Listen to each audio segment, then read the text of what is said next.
কিছুক্ষণ পর একটা ছেলে খাটের নিচ থেকে বেরিয়ে মারিয়াকে জিজ্ঞাসা করে, বেবি, ও মনে হয় অজ্ঞান হয়ে গিয়েছে, আমি এখন বের হব।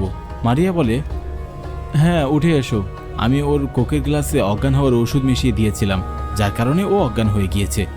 ছেলেটির নাম সিয়াম, ও মারিয়ার প্রেমিক।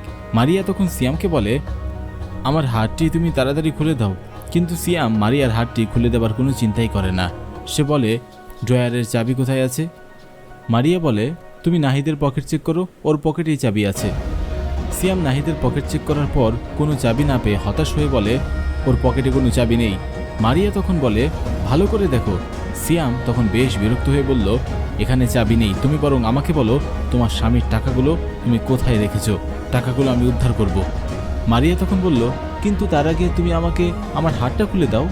কিন্তু সিয়াম বারবার মারিয়াকে টাকার কথা জিজ্ঞাসা করতেই থাকে, আর মারিয়া তখন বারবার বলতেই থাকে, তুমি তো আগে আমার হাতটা ছেড়ে দাও প্লিজ, তারপর দুজনে মিলে আমরা টাকা খুঁজব।